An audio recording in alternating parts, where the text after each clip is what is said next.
Hey, everybody. Welcome to the Context Machine, episode number 704. I am, get ready for this, Bryan Chapman. I'm glad I was sitting down because I was not ready for that. Who could be? Who could be? That is fair. That is fair. Also, I was actually slightly startled when you started talking. It's like, oh my God, this is Bryan. We're doing a show. Yeah, surprise. Yeah, surprise. Oh, yeah. And I'm Jeff Gamet, the guy that was surprised when Bryan started the show right after he told me he was starting the show. Yeah. Hey, we have an online presence. It's our home, our digital realm, contextmachine.io. Oh my goodness, that is so cool. You can also use contextmachine.io to reach out to us or find us on Mastodon at Context Machine or on Blue Sky at contextmachine.bsky.social. Yes. And Bryan, we have a sponsor today, which is super exciting. Our sponsor is Framer. We will tell you more about them later in the show. But first, Jeff. Bryan. Tim Cook basically came out and said to me, directly to me, "Nya, nya, nya." What's up with that? Yeah. Well, okay, here's the bottom line, Bryan. You sat here and told us all about Tim Cook's potential retirement strategy. Yeah. And then just to spite you, he canceled everything before it was announced. Right. He says that he ain't going nowhere. Yeah, he says that he can't imagine life without Apple. That's a quote. Right. So I think it's funny that this took place roughly, it was less than a week after I went on record saying, no, I finally believe that he's going to go ahead and retire this year. It's just funny. It is. And I don't know. It just seems appropriate, the timing for him to say this, because I mean, clearly it can only mean that he listens to Context Machine and as he should. As he should, yeah, takes what we say very seriously, but not because he's like, oh yeah, I should do that thing, but so that he knows what to do just to screw with you specifically. Yeah, he's got to keep his finger on the pulse. Anyway, he told ABC's Good Morning America, this is according to a CNBC report covering what Tim said on ABC. He said, basically, retirement talk is nothing more than a rumor. Quote, "No, I didn't say that. I haven't said that. I love what I do deeply. 28 years ago, I walked into Apple and I've loved every day since." He added that he, quote, "can't imagine life without Apple." So it doesn't seem like Tim is going to retire. I'm back to thinking he's not going to retire this year. Welcome to my world, Bryan. Yeah, because I feel like Tim probably, because we've talked about this so many times over the years, that Tim is the most careful speaker in the tech space. Every word that comes out of his mouth is considered, probably planned, but at the very least, it's considered in real time. At the very least. Yes, he's a very measured speaker. Unlike, say, Sam Altman, who is a jackanapes. Oh, yeah. Bless his little stone heart. Yeah. Yeah. Sam Altman, Elon Musk. We could go down the list. There's a lot of guys in the tech space that could learn a lot from how to communicate from Tim Cook. Yeah, well, learn how to communicate, and not that Tim Cook is perfect, and he has made many mistakes in just the last year and a half in terms of kowtowing, and he has long been a kowtower to the Chinese government, and I hate both of those things. but Mhm. there is a lot that he does that is fantastic. And there's a lot that a lot of people could learn from him. But my point is that he is such a careful speaker, and everything that he says is either planned or considered. And I feel like he probably would have said something like, you know, as you know, my company, or the board of directors has an excellent succession plan in place, and of course there will come a time when I want to, he would say something about, if he was going to retire, he would, instead of saying no, I love every moment at Apple, he would be saying something like, yeah, of there will come a day, at least, which I want to step aside, but today is not that day, and we're not announcing anything. I feel like that's what he would say. Yeah. I think you're right. That's much more Tim style. Right. It is much more Tim style. And so I will also bring this back to the idea that he wants to do something big before he goes, something else big before he goes. And so now I'm wondering what because that assessment hasn't changed in my mind. I'm with you. I'm wondering what the big thing is. Yeah. Is it a new product, or is it just freaking fixing Siri? I don't think fixing Siri is big enough to keep him around, let alone to let Apple's him. current. Yeah, I get what you're saying, but expand that out beyond Siri. Apple's current state of AI, while they are nailing it in many aspects, from the public's perspective, they are failing because they don't have the generative LLM thing nailed down. Well, but neither does anyone else. Despite popular opinion, I don't think anyone has generative LLMs nailed. Well, no, and they can't because the current state of technology for LLMs. This is going to sound negative, but I don't mean it in a negative way. It's garbage. Yeah. And it's garbage because we are still in a pre-alpha development state for what this technology can do.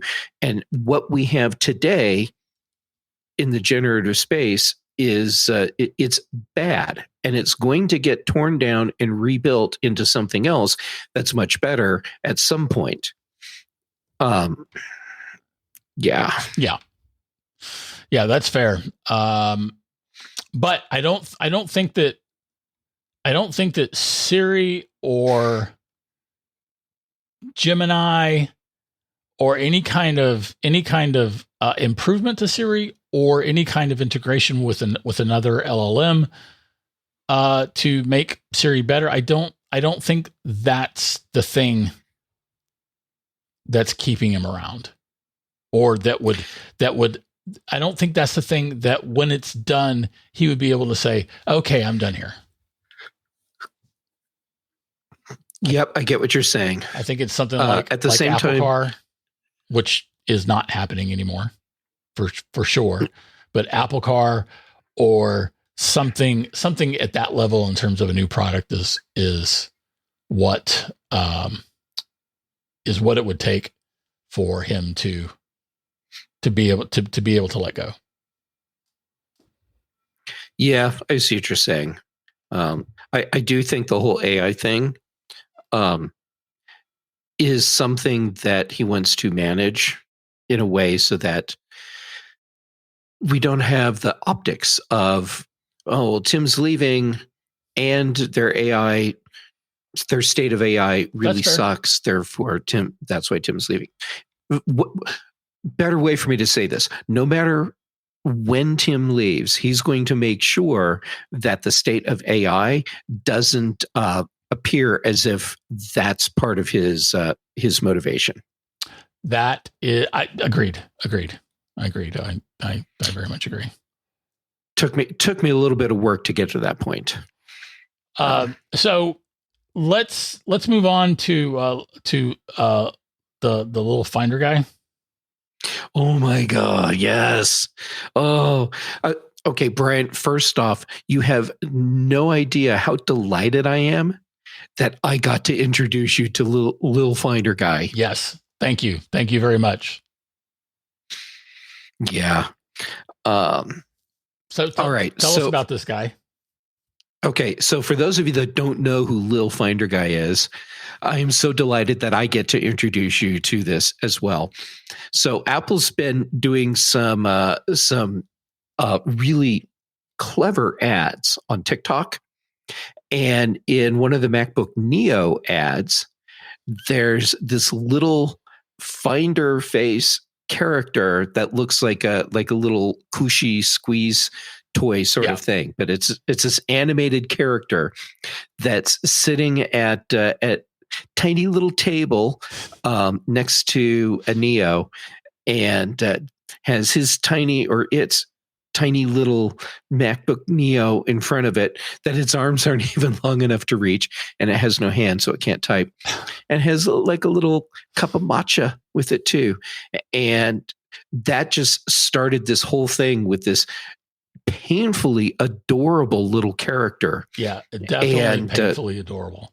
It's so cute. Oh, I want a Lil Finder Guy for my desk.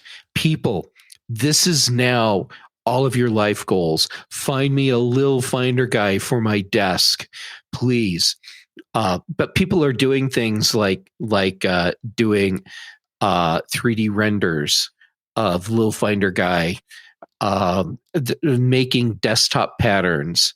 Yeah, that you showed me a blog entry from the Basic Apple Guy at basicappleguy.com, and yes, he put in his blog post, he has a bunch of Gemini renders of the of Lil Finder Guy, and those are great. And yeah, I will one up you though. Yeah, fine. I want a Lil Finder Guy on my desk, but I also want an animated Lil Finder Guy on my desktop, like sort of like Clippy, but infinitely better, and one who just sort of hanging out, cavorting on my desktop. Oh, Bryan, I'm going to take this to a whole new level for you. How about Lil Finder Guy replaces your mouse cursor? So as you move it, he runs. And when you click on something, he pushes on whatever you're clicking on for you. So it's like this totally animated, adorable little guy all around your desk. Oh, I want this, people. Yes.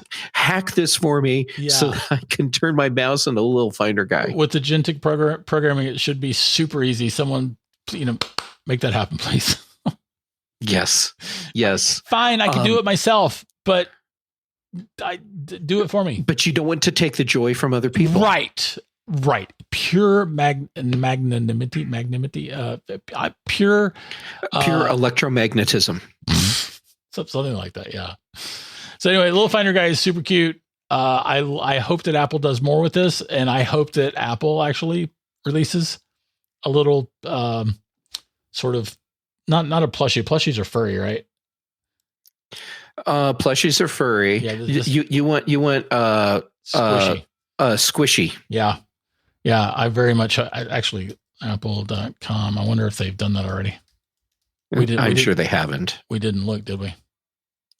No, but that's how good we are. We don't have to look to know. Hey, I'm going to make sure that there's a link in our show notes to the Basic Apple Guy post about Lil Finder Guy and the 512 Pixels post, because James Thompson, PCalc, for those of you that want to keep it all straight, James did some 5K desktop renders, right, of just like piles of Lil Finder Guy, and so they're actually available on Stephen Hackett's website, 512 pixels. I feel like So- Apple could make a few $million in instant profit by absolutely. by releasing this thing. They would have a harder time keeping this in stock than iPhones. Yes, that's true. All right, I'm going to tell you about Framer. What do you think about that? I think that would be fracking awesome. Right. Framer is an enterprise-grade no-code website builder used by teams at companies like Perplexity and Miro to move faster. It gives designers and marketers the ability to fully own your .com without relying on engineers. With real-time collaboration, a flexible CMS with everything you need for SEO, and hosting and security ready for scale, Framer makes it possible to design, ship, and manage high-quality enterprise sites. So you know that moment when marketing wants a landing page, design mocks it up, and engineering says, yeah, we'll get to it, right? Thousands of businesses from early stage startups to Fortune 500s are choosing to build their website in Framer, where changes take minutes instead of days to solve this very problem. Changes to your Framer site go live to the web in seconds with one click. Publish. Without help from engineering, helping your team reduce dependencies and reach escape velocity. So learn how you can get more out of your .com from a Framer specialist, or get started building for free today at framer.com/TCM for 30% off a Framer Pro annual plan. That's framer.com/TCM, lowercase TCM, for 30% off. And then one more time, because I'm just that kind of guy, framer.com/TCM, lowercase. Rules and restrictions may apply. We appreciate Framer for sponsoring us.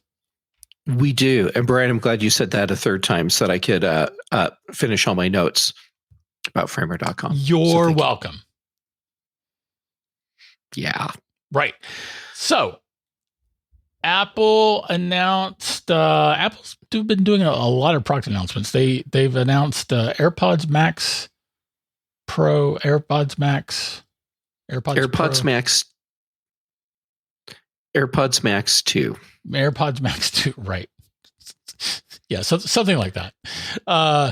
This is the second generation of the now several years old AirPods Max. I do have the originals, and I still love them. Mm-hmm.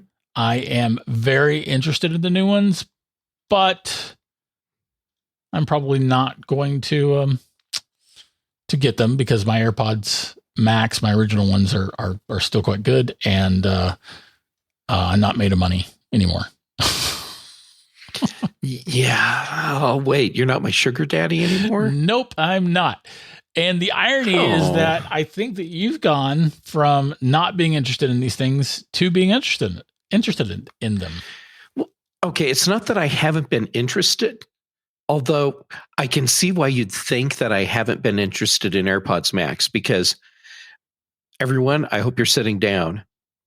I have never put AirPods Max on and tried them out, ever. Well, that's because we don't, other than when we're in the recording booth, facing each other through a glass wall, we're not close enough for you to have been able to use mine. That's true, but I could go to an Apple store. I could have you been to an Apple store that I have a friend since the AirPods Max were announced? The original. Oh yeah. Oh and yeah. You didn't put them on your ears? No. I have just walked right by the display every single time. Then I'm going to go back to you're not interested in them. You haven't been interested in them. I've been curious, but clearly not interested enough to actually do anything about it. But for some reason, and honestly, I think it's because just because the new model is out, so it's in the front of my mind now.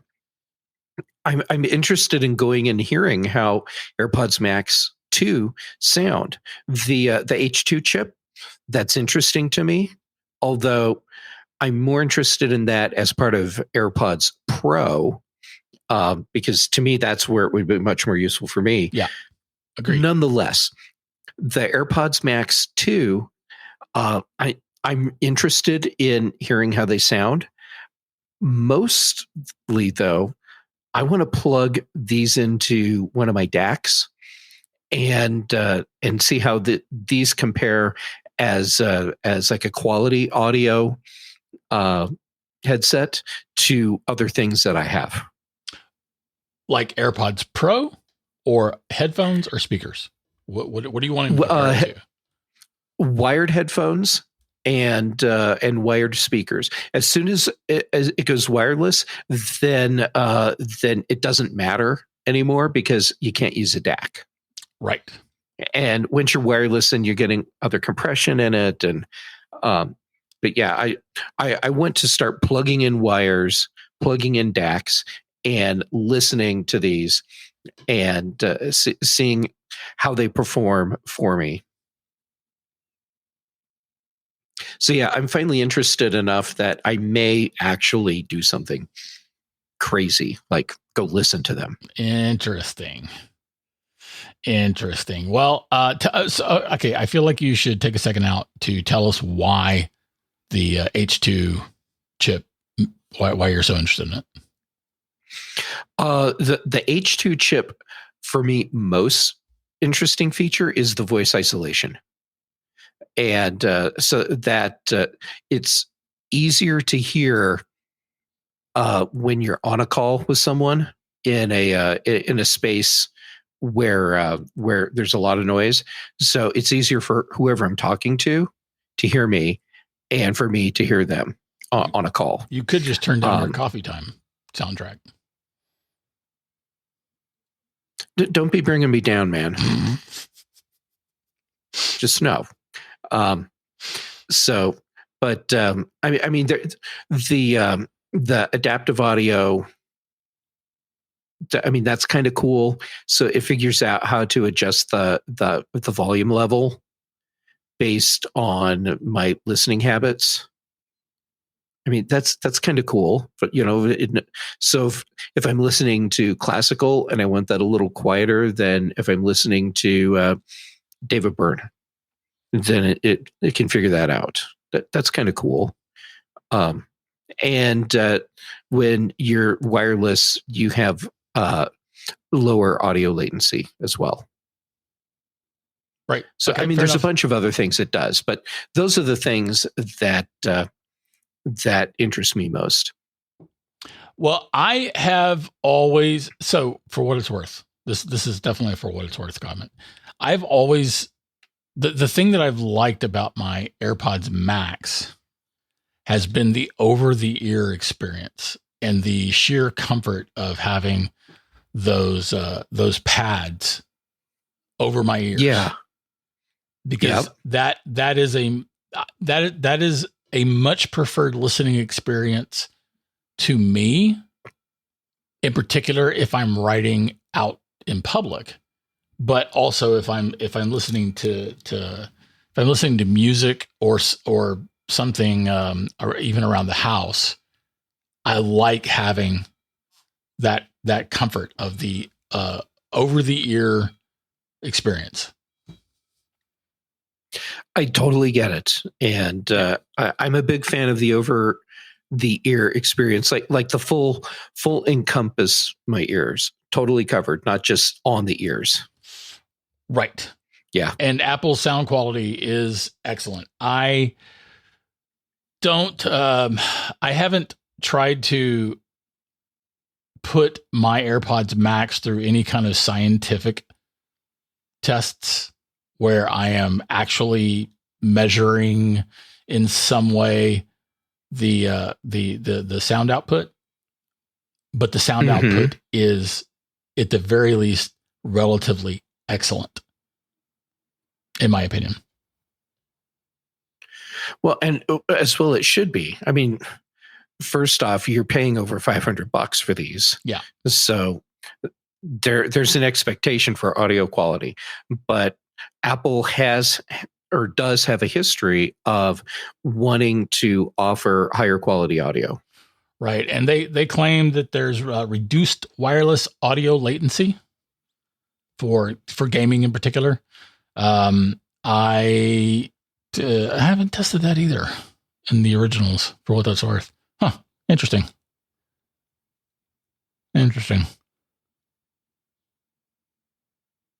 All right. Anyway, this thing is live. It's available now. It's still the same price, $549. I'm assuming that means that if it could be that it's available already, on Apple's Refurb store, the originals at a reduced price.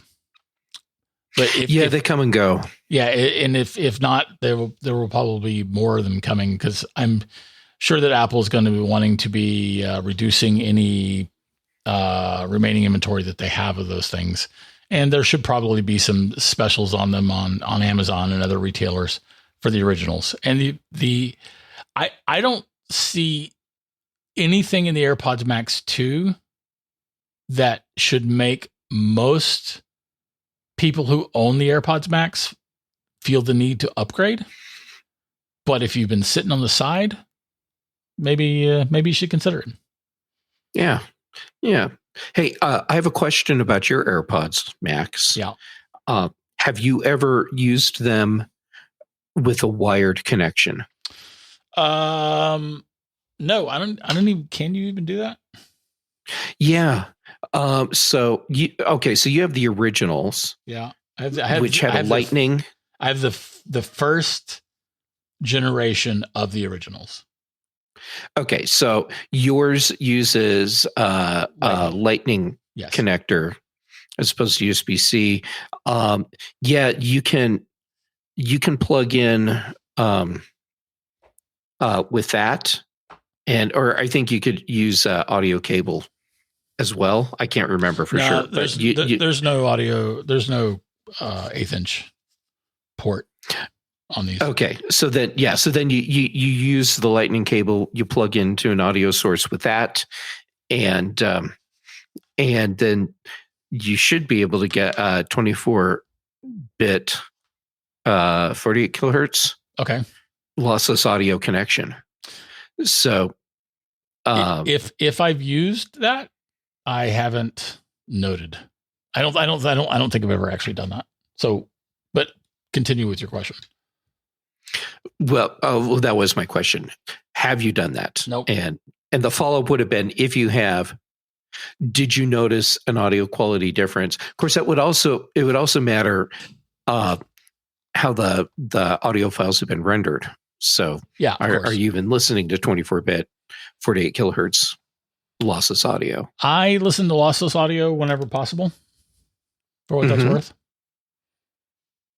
Same. Yep. Yay us! Yay! Yay us! Yeah. All right. Well, I'm looking forward to hearing everyone else's reports on the audio quality using a wired connection with these. Right. Please. I dish out so much homework. You're a taskmaster that way. I am. Right. I'm harsh but fair. I'm harsh. Yeah, I'm harsh. Fair. And that's this week's Context Machine. If you have anything to comment on, add, or question, you can write us at contextmachinepodcast@gmail.com. We're even going to start checking that. Our bandwidth is provided by CacheFly. The bass is by Dr. Boom, recorded just for this show. And that's all for this week, except for the thing where Jeff says the thing where I say, "Hey, everyone, thank you to Framer for being our sponsor. Go check out their website, please. Also, I'm going to be at Max Stock 10, and I'm speaking. So early bird pricing is still available. So go sign up. It's July 10th, 11th, and 12th. Or there's an add-on package for the 9th. Ecamm is doing a day-long workshop. So if you want to have hands-on learning for Ecamm, there's a day for that. I'm doing a workshop. I'm going to teach you how to take your art, get it into your iPad or your Mac, and work with what you created by hand digitally. And it's going to be so much fun. There will be, if I'm not mistaken, there will be a Max stock sort of digital pass after the fact that will allow people to watch yours and other of the courses. Yes. Yep. They always offer a digital pass. So, yep, it's just that. After the event wraps up, they finish whatever edits and rendering they need to do. And then digital pass holders get access to all the videos. If you go in person, you also get access to the digital recordings. Right. Excellent. Yay. Yeah, yes. On that note,